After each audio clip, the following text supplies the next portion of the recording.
Hello friends, good evening. आ जाओ चलो फटाफट। यस, आज हमारा लास्ट लेक्चर है। कॉम्बिनेशन चैप्टर कंप्लीट होने वाला है।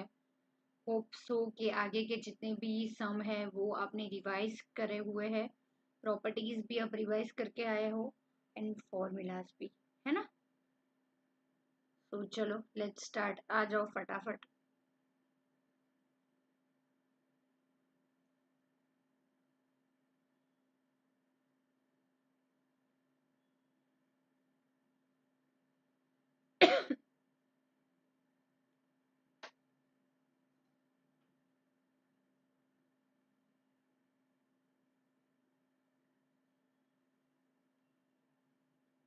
Good evening, good evening. आ जाओ, वेलकम।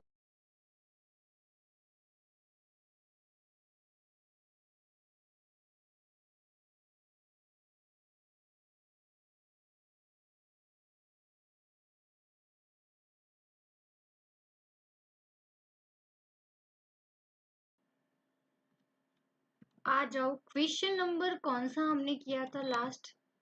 6 या 7 नंबर का किया था? फटाफट मुझे बताओ, कमेंट करो कौन सा क्वेश्चन हमने लास्ट किया था।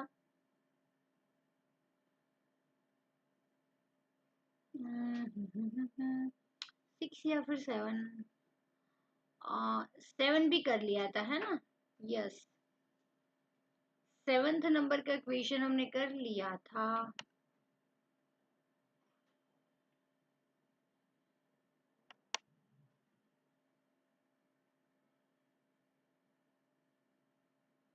यस, 7th हो गया था, 8th करना था, है ना। फटाफट बताओ चलो।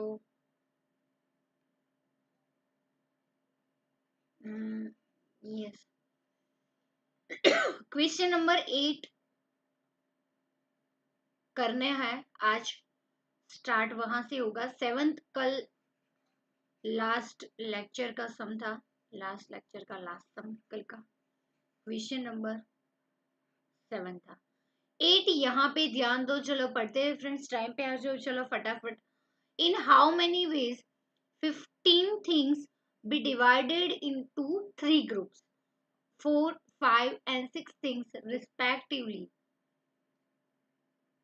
सो फ्रेंड्स, यहाँ पे बोला गया है कि 15 थिंग्स है, उसको हम कितनी तरह से, मतलब कितनी वे से कॉम्बिनेशन बना सकते हैं अगर उसको 4, 5, 6 में डिवाइड करें तो।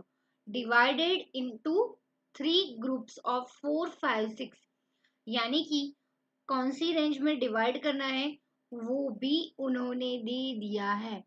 तो फ्रेंड्स, ये हमारे लिए बहुत ही इजी हो गया है। 15 थिंग्स को हमें 4, 5, 6 थिंग्स में ग्रुप में डिवाइड करना है तो कितने कॉम्बिनेशन उसके बनेंगे। तो चलो फटाफट 3 ग्रुप्स में कैसे डिवाइड करेंगे। सबसे पहले फ्रेंड्स,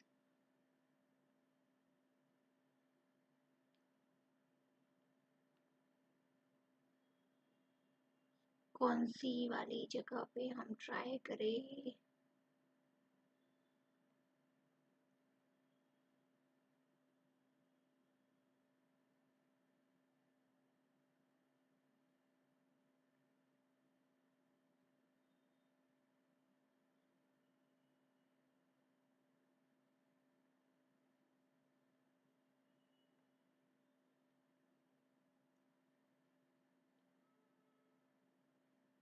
कौन सी वाली जगह पे ट्राई करें, क्योंकि मुझे यार यहाँ पे, ठीक है यहाँ पे कर लेते हैं।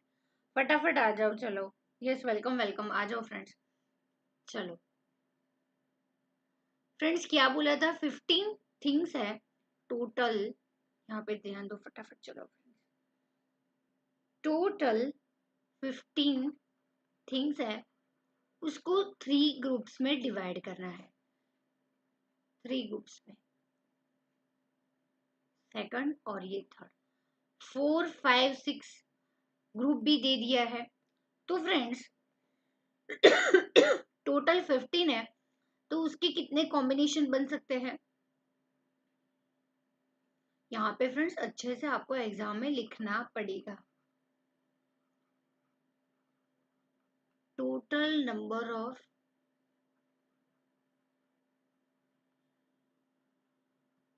combinations of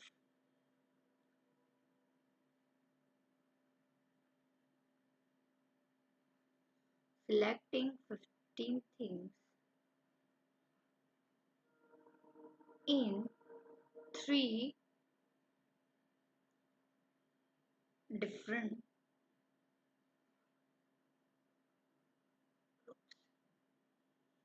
कैसे उसको डिवाइड करना है। तो सबसे पहले फ्रेंड्स 15 टोटल जो थिंग्स है उसमें से 15 C4 करेंगे। तो 15 में से C हमें 4 सिलेक्ट करना है ना। देखो यहाँ पे ऑलरेडी दे दिया है 4 5 6। यहाँ पे देखो क्वेश्चन में ही दिया है कि उसको 4 5 6 ग्रुप में डिवाइड करना है। तो 15 में से सबसे पहले हम क्या करेंगे, 15 C4 सिलेक्ट करेंगे। तो सबसे पहले 4 हो गए 15 में से, समझ में आया फ्रेंड्स। फिर 15 में से 4 चले गए तो कितने बचे, 15 में से 4 चले जाएंगे तो 4 तो ऑलरेडी हमने 15 C4 करके सिलेक्ट कर दिए, 4 तो अभी वो 4 को सिलेक्ट नहीं करना है, समझ में आया। 15 में से 4 सिलेक्ट हो गए तो 15 माइनस 4 यानी कि टोटल अब कितनी थिंग्स बची, 11। तो अभी 11 में से सेकंड वाला ग्रुप यानी कि 5 आएगा। 11 में से 11C5 थिंग्स हमको सिलेक्ट करनी है, समझ में आया। तो 4 + 5 9 सिलेक्ट हो गए। अब कितने बचे, 15 में से 6 बाकी रहे तो 6 बाकी रहे टोटल। और सिलेक्ट करना भी 6 बाकी रहा ना, देखो ये 6th वाला ग्रुप अभी बाकी है थर्ड। तो total 15 minus 4 minus 15 minus 4 minus 5 यानी कि 6 बचे। टोटल भी 6 थिंग्स है और 6 हमें सिलेक्ट करना है। तो 6C6 बनेगा, समझ में आया फ्रेंड्स। बीच में इनटू आएगा क्योंकि टोटल 15 थिंग्स सिलेक्ट करनी है तो एंड आएगा। या फिर ये ऐसा नहीं बोला है। और आता ये या फिर ये ऑप्शन आ जाता तो फ्रेंड्स तब प्लस एडिशन यानी कि प्लस आता बीच में, एडिशन का रूल। समझ में आया, किसी को डाउट। चलो अभी इसको सॉल्व करो। 15 n फैक्टोरियल वाला जो हमारा एज यूजुअल स्टैंडर्ड फॉर्मूला है सभी जगह उसको ही यूज करना है। तो n फैक्टोरियल यानी कि यहाँ पे 15 factorial divide bye n minus r यानी कि 15 minus 4 factorial into 4 factorial into 11 factorial divide bye 11 minus 5 factorial into 5 factorial into 6 factorial 6 minus 6 factorial into 6 factorial।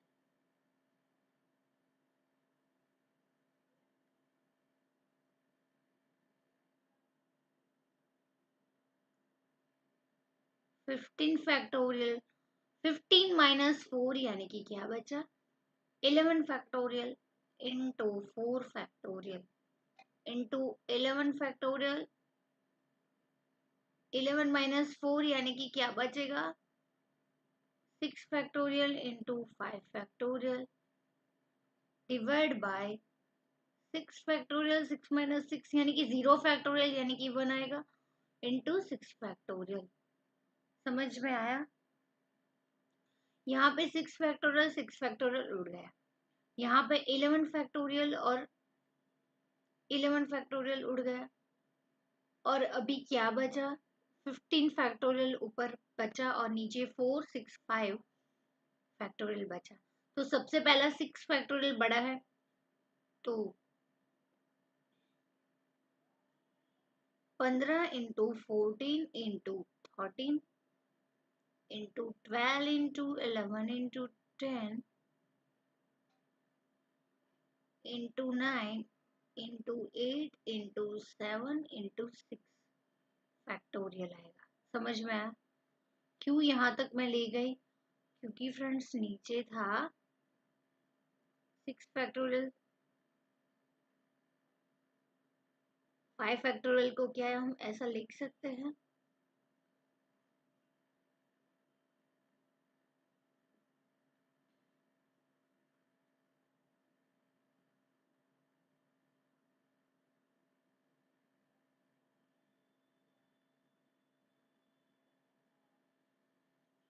4 factorial है, तो फ्रेंड्स 4 फैक्टोरियल को 4 इंटू 3 इंटू 2 इंटू 1 ऐसा लिख सकते हैं। फिर है 6 फैक्टोरियल, तो 6 फैक्टोरियल को एज इट इज रखेंगे, है ना, ऊपर से यहाँ पे उड़ जाएगा, इसलिए तो इसको 6 फैक्टोरियल तक ले गए। फिर है 5 फैक्टोरियल, तो 5 फैक्टोरियल को भी एलोबरेट कर देंगे ताकि हम कुछ उड़ा सके, समझ में आए। 6 फैक्टोरियल उड़ गया। फिर क्या बचा,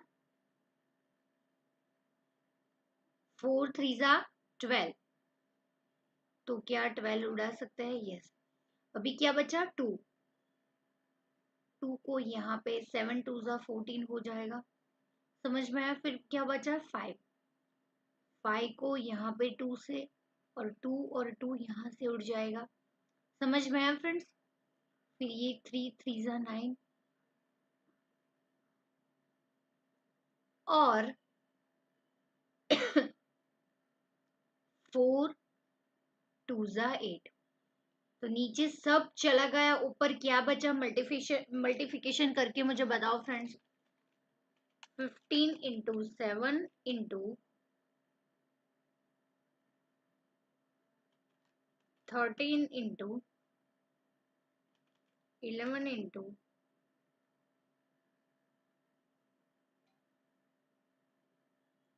3 इंटू 2 इंटू 7,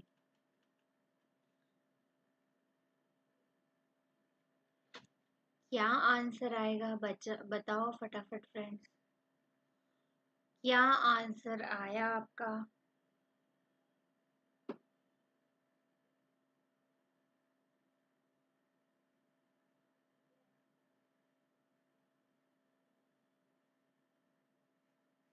क्या ऐसा आंसर आया फ्रेंड्स आपका।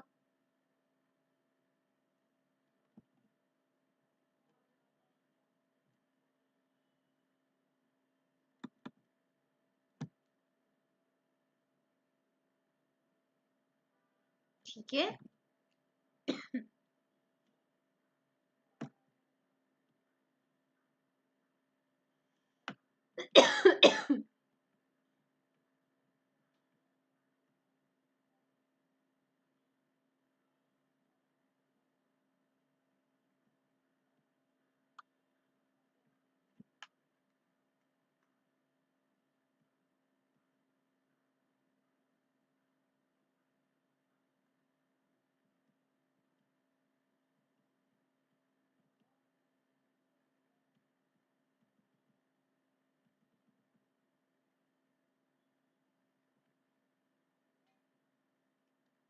क्या आंसर आया फ्रेंड्स, चलो एक बार टैली कर लेते हैं। क्या आपका आंसर और मेरा टैली हो रहा है।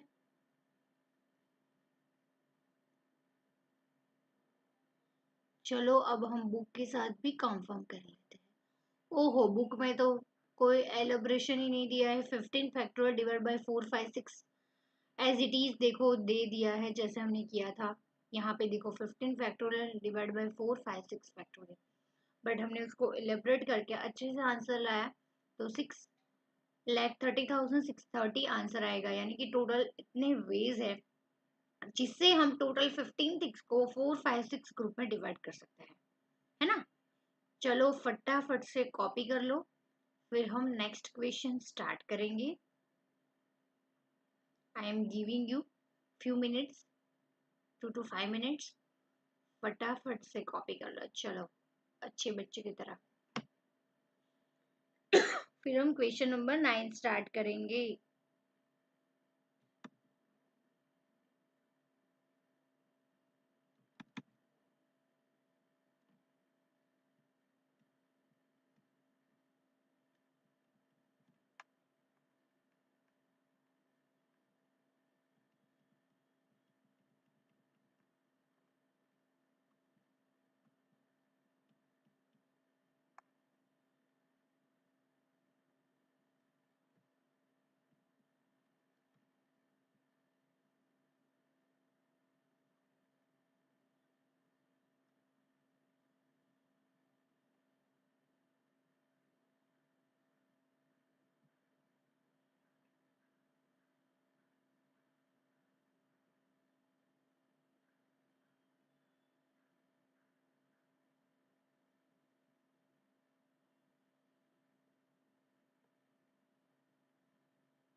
हो गया क्या फ्रेंड्स?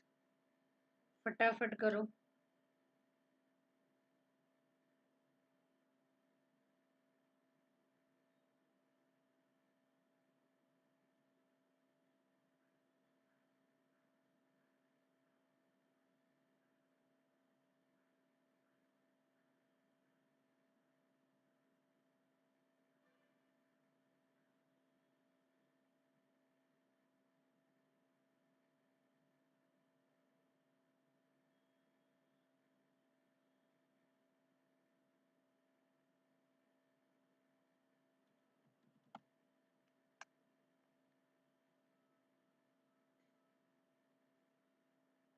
चलो friends, question number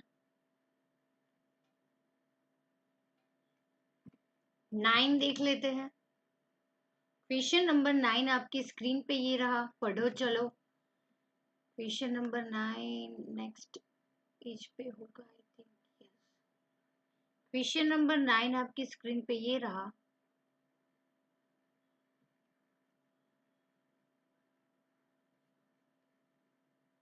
A students to answer 8 out of 10 question on an examination।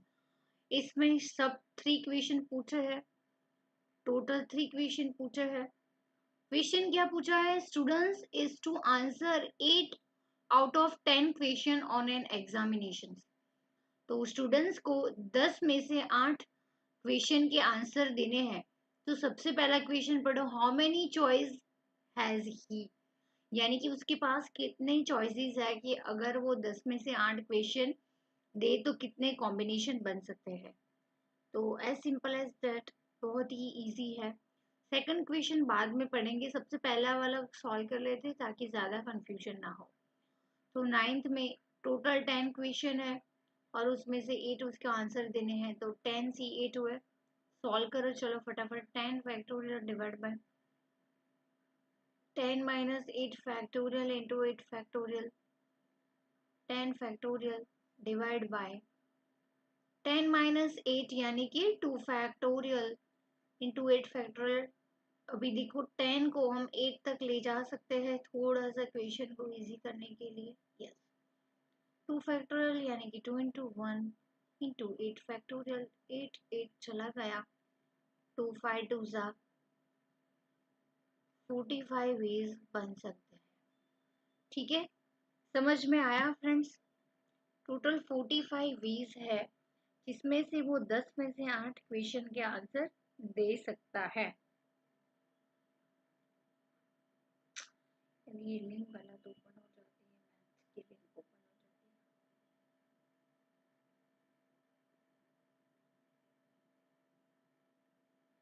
Got it, समझ में आया फ्रेंड्स? अभी सेकंड क्वेश्चन पढ़ो, how many if he must answer the first 3 questions, यानी कि अगर वो फर्स्ट 3 क्वेश्चन में से he must answer first 3 question, यानी कि उसको सबसे पहले जो 3 क्वेश्चन है उसके आंसर तो देने ही है और फिर बाकी के टोटल 10 में से 8 तो करने हैं, तो 8 में से फर्स्ट 3 क्वेश्चन के आंसर तो देने ही है, तो बाकी के 10 है उसमें से 3 भी चले जाएंगे और 8 में से भी 3 चले जाएंगे। तो फ्रेंड्स 10 में से 3 चले गए तो 7 में से 3 भी चले जाएंगे 8 में से, तो 7C5 होगा। समझ में आया? चलो यहाँ पे करते हैं, एक कंडीशन डालिए सिंपली कि अगर 10 में से 8 क्वेश्चन के आंसर देने हैं उसको, तो अगर सबसे पहले 3 है, अगर उसके आंसर तो देने ही देने हैं, तो फर्स्ट 3 क्वेश्चन है और 3 आंसर देने हैं, तो उसके 3C2 हो गए, 3C3। तो टोटल कितने क्वेश्चन थे? 10। तो 10 में से फर्स्ट वाले 3 तो देने ही है, वो आ गए। और देने कितने हैं कंपलसरी? 8। 3 ऑलरेडी देने ही है, वो कंपलसरी है, तो 8 में से 3 चले जाएंगे तो 5 बचे और इसमें से 7। तो 7C3 इंटू 7C5। तो देखो यहाँ पे 5 3 8 हो गए टोटल और 7 3 10 हो गए। समझ में आया? चलो सॉल्व करो इसको। 3 factorial divide bye 3 minus 3 factorial into 3 factorial into 7 factorial divide bye 7 minus 5 factorial into 5 factorial. समझ में आया? 3 फैक्टोरियल, 3 माइनस 3 यानी कि 0 factorial, 0 factorial is equal to 1 हुआ। नीचे 3 फैक्टोरियल एज इट इज ऊपर नीचे चला गया। फिर यहाँ पे आ जाओ 7 factorial as it is, 7 minus 5 यानी कि 2 फैक्टोरियल, तो 5 फैक्टोरियल। चलो इसको सॉल्व करो। 5 है नीचे तो 7 को 5 तक ले जाएंगे, इस साइड तो एक ही है तो 1 हो जाएगा इंटू 7 इंटू 6 इंटू 1, हो को ना हो मल्टीप्लिकेशन में कोई फर्क नहीं पड़ता, हम लिखेंगे क्योंकि काफी सारे स्टूडेंट्स के भी डाउट होता है।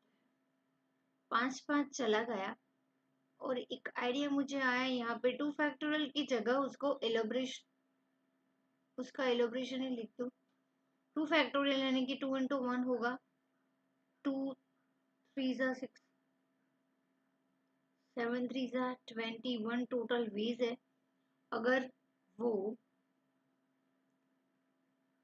3 इक्वेशन फर्स्ट जो है उसमें से कंपलसरी वो आंसर करे तो फ्रेंड्स टोटल 21 वेज हो गए जिससे वो, कहाँ का इक्वेशन ये रहा, जिससे एटलीस्ट ये फर्स्ट 3 इक्वेशन के कंपलसरी आंसर दे दे और फिर बाकी के जो रिमेनिंग बचे उसमें से वो दे, तो टोटल 21 वेज हो सकते हैं। Got it? चलो ये सही है, ये भी आ गया 45, ये भी सही था, ये भी 21 आंसर आ गया, ये भी सही है। क्वेश्चन नंबर 3 पढ़ो ध्यान से। How many if the how many if he must answer at least 4 of the first given, give question नहीं होगा फ्रेंड्स, यहाँ पे फर्स्ट 5 क्वेश्चन होगा। 5 है यहाँ पे, प्रिंटिंग मिस्टेक है, स्पेलिंग एरर है, करेक्शन। जी की जगह यहाँ पे एफ कर दो, गायब नहीं 5 होगा गिव की जगह। How many if he must answer at least 4 of the first 5 question, यानी कि एक और कंडीशन डाली कि फ्रेंड्स 10 में से उसको 8 के आंसर तो देने ही देने हैं, बट एक और कंडीशन डाली, क्या डाली कि अगर थर्ड वाला क्वेश्चन कि अगर जो फर्स्ट जो 5 है उसमें से एटलीस्ट उसको 4 के आंसर तो देने ही देने हैं। तो दो पॉसिबिलिटी बनेगी, क्या कि एटलीस्ट 4 बोला है यानी कि 4 या फिर 4 से ज्यादा। तो फर्स्ट 5 में से एटलीस्ट 4 यानी कि अगर 4 हो सकता है या फिर 5 हो सकता है।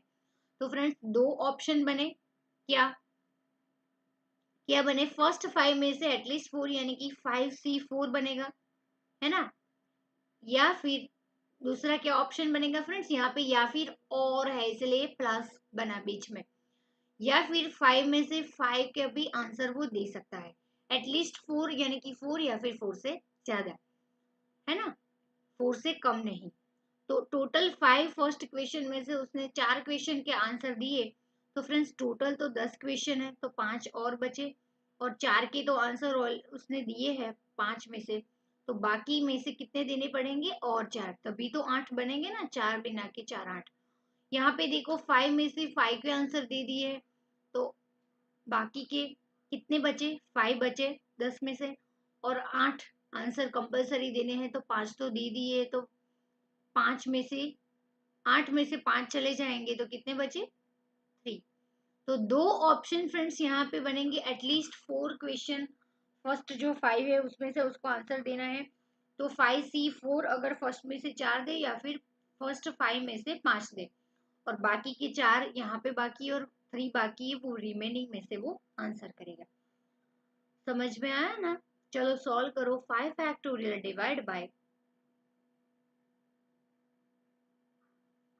5 minus 4 factorial into 4 factorial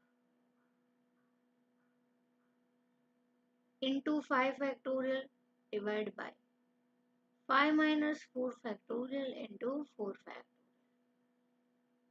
plus 5 factorial divided by 5 minus 5 factorial into 5C3।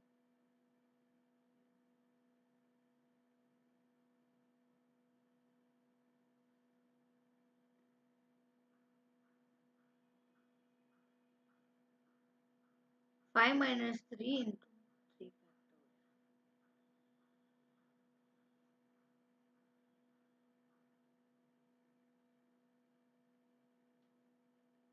5 factorial divide bye 1 factorial आएगा 5 माइनस 4 इंटू 4 फैक्टोरियल।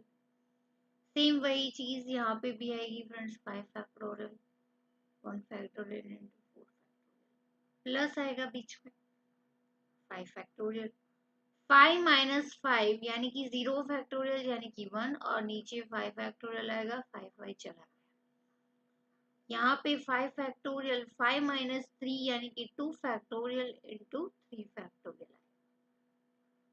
चलो फटाफट सॉल्व करो फ्रेंड्स। यहाँ पे ये सब सॉल्व करने का भी फ्रेंड्स प्रैक्टिस होनी जरूरी है, तभी स्पीड आएगी। 4 4 चला गया यहाँ पे भी सेम चीज होगी।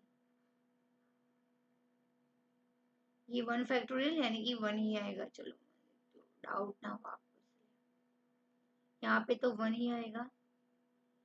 5 फैक्टोरियल को 3 फैक्टोरियल तक ले जाएंगे नीचे।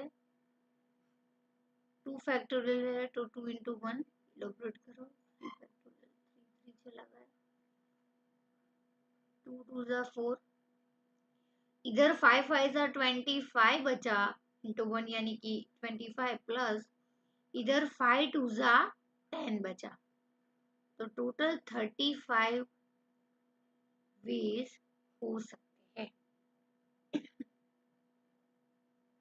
क्या हमारा आंसर मैच हुआ? अच्छा क्वेश्चन है, इसको आप एक कैटेगरी में डाल सकते हो। टफ नहीं है, इजी है, बट क्वेश्चन अच्छा है जिसमें सारे टाइप के वो क्या बोलते हैं मेथड्स का यहाँ पे यूज हो जाता है, लॉजिक का। सही है। चलो 35 यहाँ पे देखो परफेक्ट है, यहाँ पे भी यही सब चेंज मैच। तो फ्रेंड्स टोटल 35 वेज हो गए। अगर वो फर्स्ट 5 में से एटलीस्ट 4 सिलेक्ट करेंगे तो 2 ऑप्शन बनेंगे। फर्स्ट में 5 में से एटलीस्ट 4 यानी कि 4 या फिर 4 से ज्यादा, तो 5 तक ही है तो 4 या फिर 5 वो फर्स्ट 5 में से सिलेक्ट कर सकते हैं। फिर रिमेनिंग 5 में से जो बचे वो सिलेक्ट करेगा, यानी कि आंसर देगा। लिख लो चलो फटाफट फ्रेंड्स। फिर देखते हैं, लास्ट वाला क्वेश्चन थोड़ा सा अलग है। मेरी तबीयत भी ठीक नहीं है अभी, लेक्चर कैंसिल नहीं करना था इसलिए, आप लोगों को निराश नहीं करना था इसलिए लेक्चर। लिख लो चलो friends.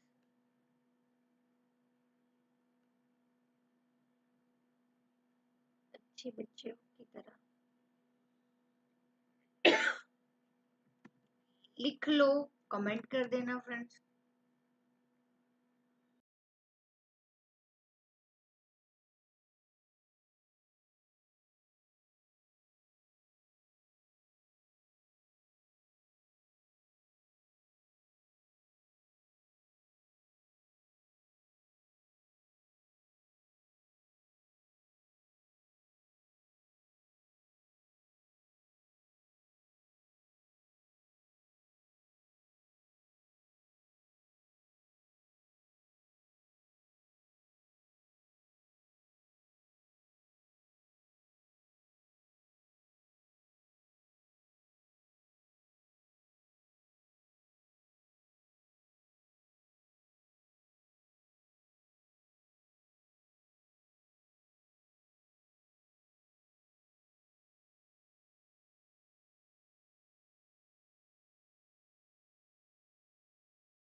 Thank you so much for reply. बहुत देर लगा दी क्या। क्वेश्चन नंबर 10 हमारा last and full and final है। फ्रेंड्स यहाँ पे क्वेश्चन पढ़ो ध्यान से, क्वेश्चन नंबर 10 पे ध्यान दो। चलो आ जाते हैं क्वेश्चन नंबर 10 पे।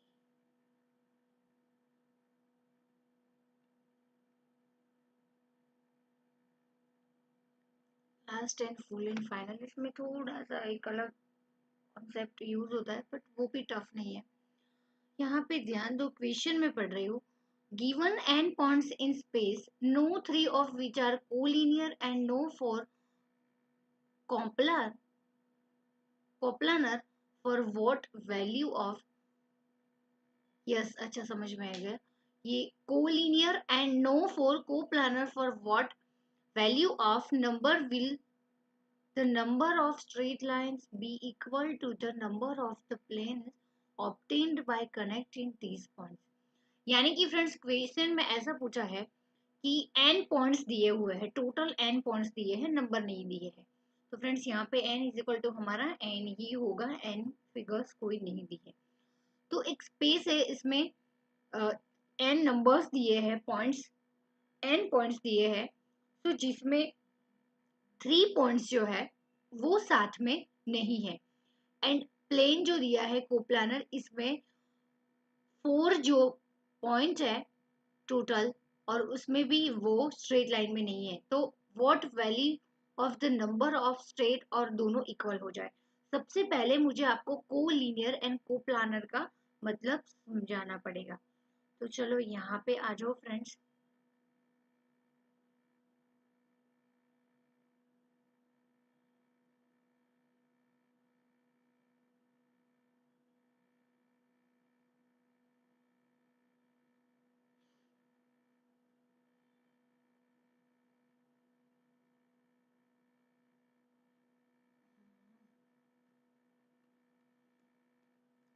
कोलिनियर एंड कोप्लानर क्या है? तो सबसे पहले फ्रेंड्स, कोलिनियर यानी कि स्ट्रेट लाइन में, कि ऐसा बोला है कि आपके पास टोटल n नंबर्स है, उसमें से क्या बोला है कि 4 जो पॉइंट्स है, उसमें से 4 पॉइंट्स टोटल दिए हैं। तो उसमें से ऐसा बोला है कि 3 पॉइंट्स स्ट्रेट लाइन में नहीं है। तो फ्रेंड्स, जब कोलिनियर यानी कि समतुल ऐसी लाइन, जो स्ट्रेट लाइन हम ड्रॉ करते हैं, तो 2 पॉइंट्स को मिला के एक स्ट्रेट लाइन मिलती है, तो उसको हम बोलेंगे कोलिनियर। बट ऐसा बोला है कि एक कोलिनियर एक लाइन है कोई भी, जिसमें टोटल कितने पॉइंट्स है, 4 पॉइंट्स है। ऐसे भी हो सकते हैं बट क्लियरली बोला है कि वो स्ट्रेट लाइन में नहीं है। देखो क्वेश्चन में no 3 points are in collinear, यानी कि वो स्ट्रेट लाइन में ही है नहीं। तो फ्रेंड्स, आप कोई भी एज्यूम करो कि ऐसे ऐसे ऐसे करके 4 पॉइंट्स दिए हैं, तो देखो वो स्ट्रेट लाइन नहीं मिलती है। देखो एक फर्स्ट एंड सेकंड को मिला, और सेकंड को थर्ड को मिला, तो देखो ये कुछ अलग से बन रहा है। या फिर हम ऐसा भी बना सकते हैं ना, ये फर्स्ट एंड सेकंड फिर इधर नीचे आ रहा है, या फिर ऐसे भी बना सकते हैं 1 2 3, है ना। तो ऐसे हो सकता है कि फर्स्ट 3 पॉइंट्स है वो साथ में नहीं, फोर्थ अलग है, अलग है। तो फ्रेंड्स बोला है कि अगर कोई भी कोलिनियर लाइन बनानी है आपको ऐसे स्ट्रेट, तो फ्रेंड्स आपके पास कितने पॉइंट्स होने चाहिए, 2 पॉइंट्स ऐसे यहाँ पे और यहाँ पे है। एटलीस्ट वो 2 पॉइंट्स आपको स्ट्रेट लाइन में मिल जाए, तो आप उसको कोलिनियर बना सकते हो, है ना। Yes perfect. तो टोटल कितने पॉइंट्स दिए हैं, n। उसमें से आपको लिनियर कोलिनियर बनाने के लिए कितने चाहिए पॉइंट्स, एटलीस्ट मिनिमम 2 चाहिए, तो NC2 बन सकता है। यस। एंड को प्लानर का क्या मतलब है कि 3D जो स्क्वायर इफेक्ट होता है ना फ्रेंड्स, ऐसे आपने 3D बॉक्स देखा होगा, तो ये है को प्लानर। तो इसमें क्या बोला है फ्रेंड्स कि इसमें भी ऐसा है, टोटल 4 पॉइंट्स है, इसमें से 3 अंदर है और एक हवा में यहाँ पे बाहर है, वो अंदर नहीं है। क्योंकि को प्लानर से हमें प्लेन बनाना है। प्लेन यानी कि हमें कोई एक आकार बनाना है। तो फ्रेंड्स लेट्स टेक कि कोई भी आकार, कोई प्लेन को प्लानर यानी कि कोई भी बॉक्स बनाओ, ऐसे बनाओ, या फिर ट्रायंगल बनाओ, या फिर रेक्टेंगल बनाओ, तो ये सारे क्या है, को planner.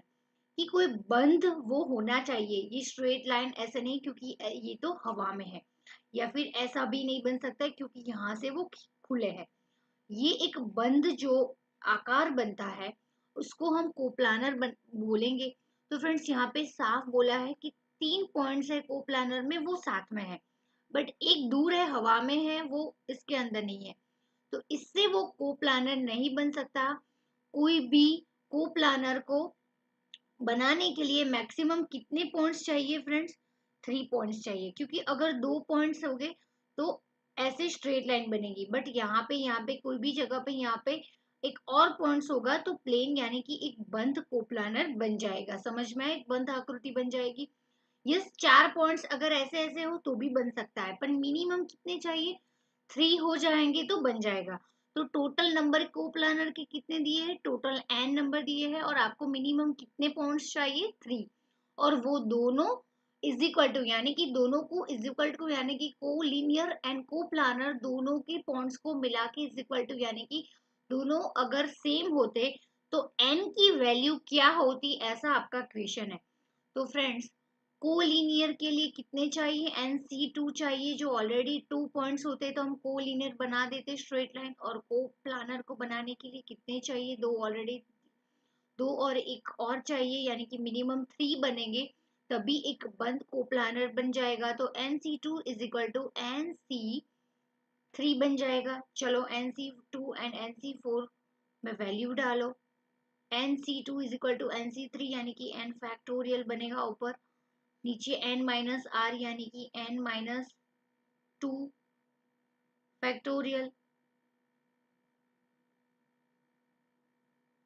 Into 2 factorial divide bye n minus 3 n factorial. यार ये पेंटअप क्यों हो रहा है? n minus 3 factorial into 3 factorial. समझ में आया फ्रेंड्स? कॉम्बिनेशन का फॉर्मूलाज लगाना है। n फैक्टोरियल फ्रेंड्स, यहाँ पे n माइनस 2 फैक्टोरियल है, तो फ्रेंड्स n को हम n माइनस 2 फैक्टोरियल तक के लिए ले जा सकते हैं। Yes, n into n minus 1 into n minus 2 factorial तक हम जा सकते हैं, क्योंकि नीचे भी दिया है तो हम उसको इजीली उड़ा सकते हैं। और नीचे 2 फैक्टोरियल है तो 2 इंटू 1। समझ में आया? ये n माइनस 2 n माइनस 2 उड़ गया फैक्टोरियल, और इज इक्वल टू के इस साइड क्या बचेगा?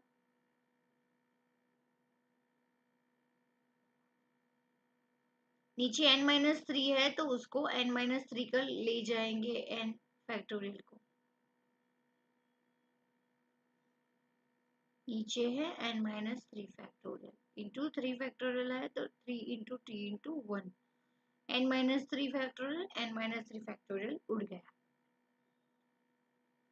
चलो क्या बचा फटाफट?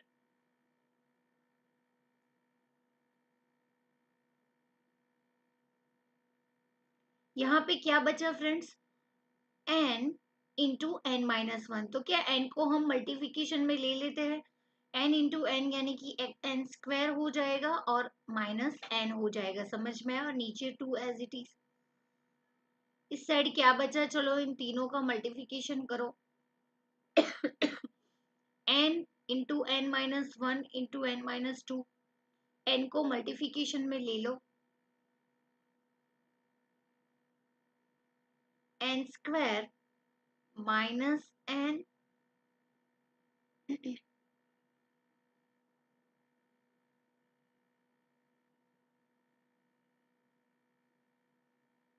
एक ही रखता है, और फिर n माइनस 2 रखता है। चलो नीचे है 3 into 2। Friends is equal to के इस साइड नीचे ऊपर ले जाएगी तो फ्रेंड्स यहाँ पे n स्क्वायर माइनस n है, और यहाँ पे भी n स्क्वायर माइनस n है, तो क्या हम उसको उड़ा सकते हैं? इजीली उड़ा सकते हैं ना फ्रेंड्स? इजी हो जाएगा। ये यहाँ से उड़ गया, ये यहाँ से उड़ गया, ये 2 चला गया, ये 2 चला गया, तो इस साइड 3 को ऊपर लाएंगे तो यहाँ पे क्या बचेगा? 3, और इस साइड क्या बचेगा? n minus 2। समझ में आया? इजी बन गया फ्रेंड्स। इसको भी मल्टीप्लिकेशन करके फिर लास्ट में सब उड़ ही जाने वाला है, तो बेटर है कि अभी से उड़ा दो। माइनस 2 को इस साइड लाएंगे तो n is equal to 3 plus 2 होगा, तो n की वैल्यू होगी n is equal to 5।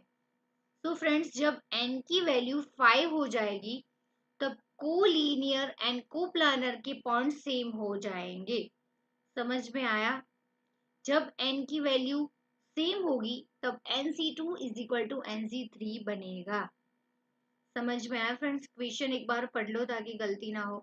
Friends देखो ये यहाँ पे साफ साफ लिखा है कि ये वाला क्वेश्चन पूछा गया था। अच्छा ये तो प्रैक्टिकल। तो फ्रेंड्स देखो यहाँ पे n इज इक्वल टू 5 हमारा मैच हो गया आंसर। देखो ये रहा। तो क्वेश्चन क्या था पढ़ो फिर से एक बार।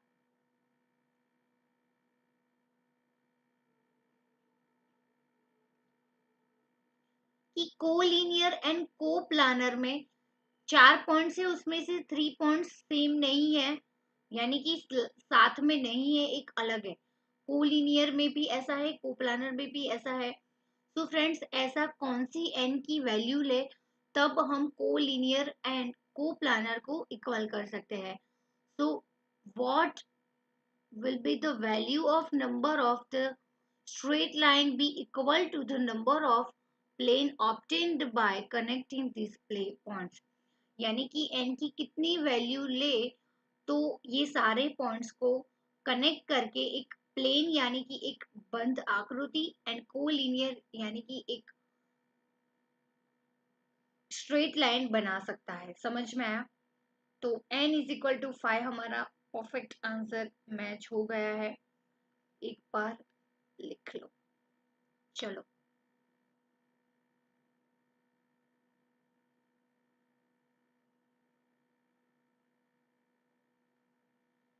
ये समझने के लिए ये ड्रॉ करना फ्रेंड्स जरूरी है कि ऐसे पॉइंट्स को यहाँ पे लाके को लीनियर लिखो फिर को प्लानर करके ऐसे 3D करके 3 बनाए यहाँ पे और एक हवा में ऐसे पॉइंट्स रखो, है ना। ये सब चीज जरूरी है कि कोई भी को प्लानर यानी कि प्लेन बनाने के लिए 3 पॉइंट्स रिक्वायर्ड है और कोई भी को लीनियर बनाने के लिए 2 पॉइंट्स रिक्वायर्ड है। तो ये जरूर लिखना और फिर नीचे आंसर लिखना, ठीक है, ताकि एग्जाम में जब भी आप पढ़ो रिवीजन के टाइम तो आपके लिए इजी बने।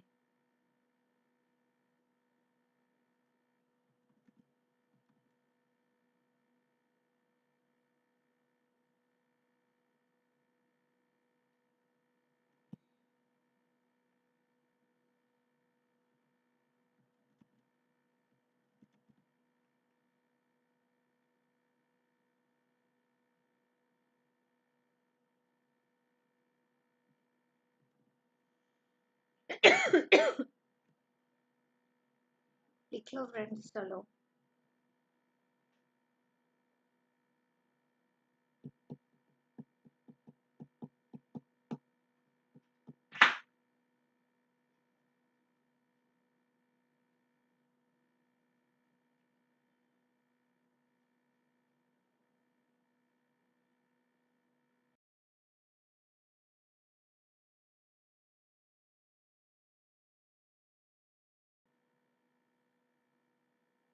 हो गया।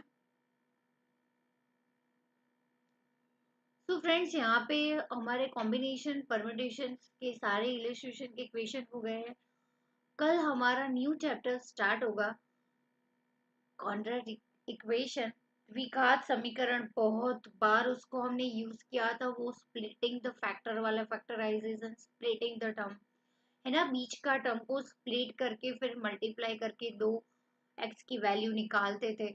तो ये सब है जो ऑलरेडी आप पढ़ चुके हो, बस उसको एक अलग से चैप्टर बना दिया है तो अभी पढ़ना जरूरी है तो वो भी पढ़ लेंगे, है ना। बहुत इजी है वो भी।